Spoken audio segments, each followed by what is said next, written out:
नमस्कार, 100% समाचारमा स्वागत छ। म अनिस्मा बस्नेत। सुरु गरौं 100% समाचार। सत्तारूढ दलहरूबीच स्थानीय तह निर्वाचनमा मिलेर जाने सहमति भइसकेको एकीकृत समाजवादी पार्टीका अध्यक्ष माधव कुमार नेपालको दाबी। सबै ठाउँमा मिल्न सकिँदैन भने पनि पारस्परिक लाभ कसरी लिन सकिन्छ भन्ने विश्लेषण गरेर स्थानीय तहको निर्वाचनमा परिचालित हुन सिङ्गो पार्टी पङ्क्तिलाई आग्रह। अब सिङ्गो पार्टीको ध्यान स्थानीय तह निर्वाचनमा केन्द्रित हुने पनि अध्यक्ष नेपालको स्पष्टोक्ति। निर्वाचनका लागि आवश्यक संगठन र योजना निर्माण गर्न जारी केन्द्रीय कमिटी बैठकले महत्त्वपूर्ण निर्णय लिनुपर्ने भनाए। दुई पटक आफ्नो पार्टीले एमालेसँग चुनावी प्रतिस्पर्धा गरेर जित हासिल गरेको उल्लेख गर्दै अब पनि त्यसै गरेर अघि बढ्ने योजना रहेको जानकारी। एक्लै जित्ने अवस्था नभए पनि राष्ट्रिय सभा निर्वाचनमा पनि सत्तारूढ गठबन्धनसँग मिलेर केपी ओलीलाई आफ्नो पार्टीले पराजित गरेको स्मरण। पछिल्लो समय अत्याधिक रूपमा बढ्दै गएको पेट्रोलियम पदार्थको मूल्य नियन्त्रण गर्न सरकारलाई संघीय संसदको उद्योग तथा वाणिज्य र श्रम तथा उपभोक्ता समितिको निर्देशन। उपभोक्तालाई मार नपर्ने गरी सर्वसुलभ तरिकाले पेट्रोलियम पदार्थ उपलब्ध गराएर मूल्य वृद्धि नियन्त्रण गर्न सरकारलाई समितिका सभापति विमल प्रसाद श्रीवास्तवको निर्देशन। नेपाल आयल निगमका जायज मागलाई सम्बोधन गर्न पनि सरकारलाई सचेत। सरकारले उपभोक्तालाई सरल र सुलभ तरिकाले पेट्रोलियम पदार्थ उपलब्ध नगराएकोमा आपत्ति। गृह मन्त्रालयद्वारा भिजिट भिजामा विदेश गएर अलपत्र हुने अवस्थालाई निरुत्साहित गर्न भिजामा कडाई। पछिल्लो समय खाडी मुलुकहरूमा भिजिट भिजा लिएर वैदेशिक रोजगारीमा जानेहरूको संख्या बढेको र त्यहाँ पुगेपछि काम नपाएर अलपत्र परेको भन्दै गृहको कडाई। सरकारले भिजिट भिसाका लागि भ्रमणको उद्देश्य तथा कार्यक्रम, आधारभूत मापदण्ड, प्रक्रिया र कागजात पूरा भए नभएको भ्रमण सम्बन्धी कागजात हेर्ने व्यवस्था राख्न कार्यदलद्वारा सिफारिस। भिजिट भिजामा विदेश जाने महिलाका लागि अतिरिक्त शर्त समेटेर भिजिट भिजा कार्यविधि निर्देशिका बनाउन सरकारलाई कार्यदलको सिफारिस। फागुन 18 गते कार्यदलले गृहमन्त्री बालकृष्ण खाँडलाई 51 पृष्ठ लामो प्रतिवेदन बुझायो। नेपाली कङ्ग्रेसले घर घर जाउँ कङ्ग्रेस जिताउँ अभियान सुरु गर्ने। कङ्ग्रेसले आगामी वैशाख 30 गते हुने स्थानीय तहको निर्वाचनलाई केन्द्रित गरेर 1 महिने अभियान सञ्चालन गर्ने। फागुन 29 गतेदेखि चैत 29 गतेसम्म अभियान सञ्चालन गर्न लागि प्रवक्ता डाक्टर प्रकाश शरण महतको भनाई। अभियानका क्रममा कङ्ग्रेसले स्थानीय तह निर्वाचनमा सहभागी भई लोकतान्त्रिक अधिकार प्रयोग गर्न सम्पूर्ण मतदाताहरूलाई अपिल गर्ने। एमसीसी सम्झौताको सम्बन्धमा अन्य राजनैतिक दलहरूले फैल्याएको भ्रमको सम्बन्धमा पनि जनतालाई सूचित गर्नका लागि यस सम्बन्धमा प्रशिक्षण समेत सञ्चालन गर्ने। एमसीसी नेपालको आवश्यकता र हितमा रहेको कुरा जनतालाई कङ्ग्रेसले स्पष्ट रूपमा बुझाउने प्रवक्ता महतको दाबी। आसन्न स्थानीय तह निर्वाचनमा गठबन्धन गर्ने सम्बन्धमा अहिले कङ्ग्रेसले कुनै निर्णय नगरेको कङ्ग्रेस उपसभापति पूर्णबहादुर खड्काको भनाई। फ्रान्सेली प्रतिनिधि सभाको फ्रान्स नेपाल मैत्री समूहका अध्यक्ष भेरोनिक रियोटनको नेतृत्वमा नेपाल भ्रमणमा रहेका टोलीद्वारा प्रधानमन्त्री शेरबहादुर देउवासँग शिष्टाचार भेट। प्रधानमन्त्री निवास भालुवाटारमा उक्त भेटवार्ता भएको प्रधानमन्त्री देउवाको सचिवालयद्वारा जानकारी। भेटमा नेपाल फ्रान्स द्विपक्षीय सम्बन्धका विषयमा छलफल भएको सचिवालयको भनाई। फ्रान्सेली प्रतिनिधि सभाको फ्रान्स नेपाल मैत्री समूहका अध्यक्षको नेतृत्वमा एक टोली मङ्गलबार काठमाडौँमा अवतरण। मैत्री समूहका उपाध्यक्ष निकोलस फोरिसियर र ग्राजिएला मेल्सियर पनि भ्रमणमा। नेपाल फ्रान्स अन्तर संसदीय समूहका अध्यक्ष माधव कुमार नेपालको निमन्त्रणामा उनीहरू नेपाल। नेपालका लागि चिनिया राजदूत हो याङछी र नेकपा माओवादी केन्द्रका अध्यक्ष पुष्पकमल दाहाल बीच भेटवार्ता। राजदूत हो याङछी अध्यक्ष दाहाललाई भेट्न बुधबार बिहान पुग्नुभयो कुमल दाहाल। भेटका क्रममा चिनिया विदेश मन्त्री वाङ यीको सम्भावित नेपाल भ्रमणका बारेमा जानकारी। आसन्न स्थानीय तहको निर्वाचन, नेपाल चीन सम्बन्ध लगायतका विषयमा छलफल भएको दाहाल सचिवालयद्वारा जानकारी। दाहाल याङछी बीच झण्डै 2 घण्टा लामो छलफल भएको जानकारी। राजदूत याङछीले एमसीसी अनुमोदन भएपछि अब कसरी अगाडि बढ्छ भनेर अध्यक्ष दाहालसँग चासो राख्नु भएको जानकारी। सञ्चार तथा सूचना प्रविधि मन्त्री ज्ञानेन्द्र बहादुर कार्कीसँग नेपालका लागि अमेरिकी राजदूत र्यान्डी बेरीद्वारा पनि भेटवार्ता। स्थानीय तहको निर्वाचन नजिकिएसँगै राष्ट्रिय प्रजातन्त्र पार्टी राप्रपाद्वारा चुनाव लक्षित कार्यक्रम सुरु। पार्टीको केन्द्रीय कार्य समितिको बैठकबाट सम्पूर्ण शक्ति निर्वाचनमा लगाउने निर्णय। पार्टीले स्थानीय निर्वाचन केन्द्रित सभाहरूलाई निरन्तरता दिन लागेको प्रवक्ता मोहन श्रेष्ठद्वारा जानकारी। फागुन 25 गते झापाको बुद्ध शान्तिमा, 26 गते मोरङको सुन्दर हरैचामा, 27 गते काठमाडौँको मच्छेगाउँ र ललितपुरमा राप्रपाको सभा हुने।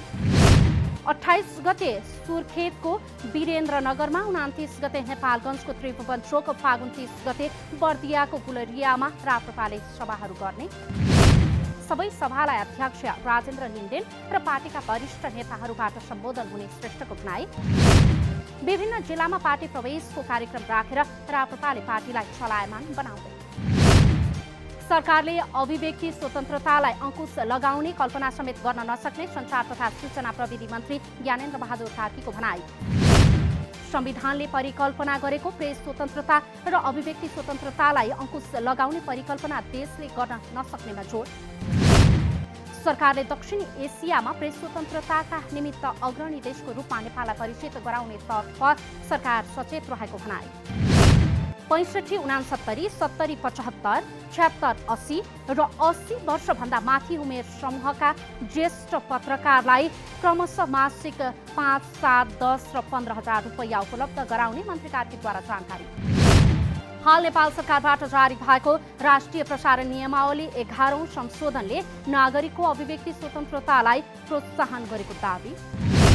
देश पूर्ण प्रेस स्वतन्त्रता रहने, देश कानुनी शासनले सञ्चालित हुने र जनताले सुशासनको प्रत्याभूति गराउने काममा कुनै कसुर बाँकी नराखी काम गरिने प्रतिबद्धता।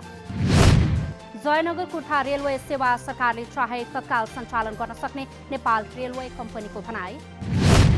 जयनगर कुर्था रेलवे सम्पूर्ण संरचनाको तयारी पूरा भए गत पुसमा नै रेल परीक्षण। यात्रु आवागमनका लागि भने रेल सञ्चालनमा आएन। रेलवे सञ्चालनको लागि सम्पूर्ण तयारी पूरा भएको नेपाल रेलवे कम्पनी लिमिटेडका महाप्रबन्धकको भनाई। रेलवे सेवा सञ्चालन गर्ने विषयमा सरकार सकारात्मक रहेको पनि जानकारी। रेलवे कम्पनीले रेल सञ्चालनको लागि भाडा निर्धारण तथा कानुन समेत बनाइसकेको भनाई। नेपाल निर्माण व्यवसायी महासङ्घको 23औं साधारण सभा तथा 12औं अधिवेशन फागुन 27 गतेदेखि 29 गतेसम्म हुने। प्रधानमन्त्री शेरबहादुर देउवाले उद्घाटन गर्ने कार्यक्रममा देशभरबाट करिब 1200 प्रतिनिधि र 1200 पर्यवेक्षकको सहभागिता रहने। अधिवेशनमा सार्वजनिक खरिद नियमावलीको 11औं संशोधन तथा निर्माण व्यवसायीहरूका अन्य मागहरूका विषयमा पनि छलफल गरिने। पछिल्लो समय निर्माणजन्य सामग्रीको मूल्य वृद्धि भएको र त्यसको मारमा निर्माण व्यवसाय परेको भन्दै मूल्य समायोजन गर्नुपर्ने महासङ्घको भनाई। निर्माण व्यवसायसँग सम्बन्धित धेरै विषयहरू सार्वजनिक खरिद नियमावलीको 11औं संशोधनमा समेटिएको, तर त्यो नआउँदा निर्माण उद्योग अस्तव्यस्त बन्न गएको महासङ्घको ठहर।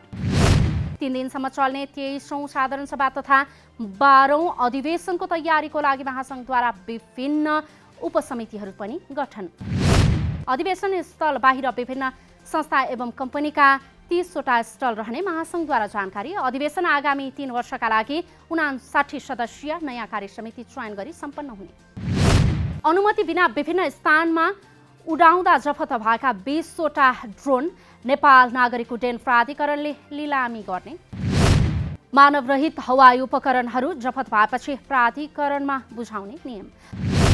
प्राधिकरणद्वारा बुधबार बोलपत्र आह्वान गर्दै ड्रोन लिलामीका लागि आह्वान।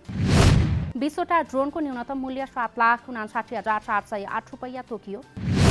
खरिद गर्न इच्छुकहरूले 15 दिनभित्र सिलबन्दी बोलपत्र दिन सक्ने प्राधिकरणको भनाई। सरकारद्वारा निश्चित क्षेत्रहरूमा ड्रोन उडाउन नपाउने गरी नियम लागू। मठ मन्दिर सम्पदा तथा सुरक्षा संवेदनशील क्षेत्रहरूमा अनुमति बिना ड्रोन उडाएको पाइए प्रहरीले नियन्त्रणमा लिन सक्ने। सुर्खेत विमानस्थल विस्तार प्रक्रिया अन्ततः खारेज। प्रदेश सरकार नागरिक उड्डयन प्राधिकरण जनप्रतिनिधि र स्थानीय बीच भएको छलफलमा सुर्खेत विमानस्थलको विस्तार प्रक्रिया सधैँका लागि खारेज गर्ने सहमति। धावन मार्ग छोटो हुँदा ठूला विमान आउन नसक्दा भाडा महँगो भएको र हवाई यातायात अनियमित भएको भन्दै 300 मिटर थप गरी धावन मार्ग बढाउने प्रक्रिया अवरुद्ध। धावन मार्ग विस्तार गर्दा विद्यालय सहित सयौं घरहरू हटाउनु पर्ने र मुआब्जा मात्रै अरबौं लाग्ने भएपछि धावन मार्ग विस्तारको प्रक्रिया खारेज गर्ने गरिएको हो निर्णय। सुर्खेत विमानस्थल विस्तार प्रक्रिया आर्थिक र प्राविधिक रूपले दीर्घकालीन नदेखिएकाले विस्तारको काम सधैँका लागि बन्द। अब प्रादेशिक विमानस्थलका लागि नयाँ विकल्प खोज्ने कर्णाली प्रदेशका मुख्यमन्त्री जीवनबहादुर शाहीको भनाई। स्वास्थ्य तथा जनसङ्ख्या मन्त्रालयद्वारा जिका, डेङ्गु र चिकनगुनिया रोगको निःशुल्क PCR परीक्षण सुरु। राष्ट्रिय जनस्वास्थ्य प्रयोगशालाबाट निःशुल्क PCR परीक्षण सुरु गरिएको जानकारी। जिका, डेङ्गु र चिकनगुनिया रोगको लक्षण देखिएका व्यक्तिलाई परीक्षण गराउन आग्रह। स्वास्थ्य मन्त्रालयद्वारा कोरोना भाइरस संक्रमणको पनि निःशुल्क परीक्षण गरिने। विदेशबाट आएका लक्षण भएका बिरामी र चिकित्सकले सिफारिस गरेपछि निःशुल्क परीक्षण गरिने। यस वर्षदेखि माध्यमिक शिक्षा परीक्षा SEEमा सहभागी परीक्षार्थीको लागि उमेर हद नलाग्ने। हालसम्म 14 वर्ष उमेर पूरा भएकाले मात्र SEE दिन पाउने छ प्रावधान। SEEमा सहभागी हुन कुनै उमेर हद नलाग्ने शिक्षा विज्ञान तथा प्रविधि मन्त्रालयद्वारा जानकारी। यो वर्षदेखि कक्षा 12 को परीक्षा दिने विद्यार्थीहरूलाई उमेर हद लागू हुने। शिक्षा विज्ञान तथा प्रविधि मन्त्रालयका अनुसार अब SEE भनेको 12 कक्षा। SEEमा कति उमेर हद लागू गर्ने भन्ने कानुनतः अधिकार बोर्डलाई भएको बोर्डको निर्णय। कर्णाली प्रदेश सरकारले अध्यादेशबाट ल्याएको बजेट 8 महिनापछि पारित। बजेट ल्याउने प्रयोजनका लागि ल्याइएको अध्यादेश प्रतिस्थापन गरी आर्थिक वर्ष 2078-79 को बजेट पारित। विनियोजन अध्यादेश 2078 र आर्थिक अध्यादेश 2078 प्रतिस्थापन गर्न बनेको विनियोजन विधेयक 2078 र आर्थिक विधेयक 2078 प्रदेश सभा सदस्यहरूद्वारा बहुमतले पारित। तत्कालीन अर्थमन्त्री गोपाल शर्माद्वारा चालू आर्थिक वर्षका लागि 36 अर्ब 54 करोड 66 लाख 36 हजार रुपैयाँ बराबरको बजेट संसदमा प्रस्तुत। असार 1 गते प्रदेश सभामा पेश भएको बजेट प्रमुख प्रतिपक्षी नेकपा एमालेको अवरोधका कारण हालसम्म संसदमा हुन सकेको थिएन पेश। संसदबाट उक्त बजेट पारित भएपछि तत्कालीन मुख्यमन्त्री महेन्द्र बहादुर शाही नेतृत्वको सरकारद्वारा अध्यादेश मार्फत बजेट प्रदेश सभाको 9औं अधिवेशन सुचारू भएको 60 दिन पुग्नु अगावै दलहरूद्वारा सर्वसम्मतले प्रतिस्थापन विधेयक पारित। रुस र युक्रेनका विदेश मन्त्रीबीच टर्कीमा भेटवार्ता हुने। बिहिबार रुसका विदेश मन्त्री र युक्रेनका समकक्षी बीच टर्कीमा भेटवार्ता हुने तय भएको रुसको विदेश मन्त्रालयद्वारा जानकारी। अन्तर्राष्ट्रिय कूटनीतिक फोरममा भाग लिनका लागि उनीहरू एन्टालिया जाँदै। टर्कीका विदेश मन्त्रीको प्रस्तावमा वार्ता हुन लागेको अन्तर्राष्ट्रिय सञ्चार माध्यममा उल्लेख। रुसले गरेको हवाई आक्रमणमा परि युक्रेनको सुमी सहरमा 62 जना सर्वसाधारणको मृत्यु। ICC महिला क्रिकेट विश्वकप अन्तर्गत वेस्ट इन्डिजको लगातार दोस्रो जित। न्युजिल्यान्डको डुनेडिनमा बुधबार भएको खेलमा वेस्ट इन्डिजद्वारा इङ्ल्यान्डलाई 7 रनले पराजित।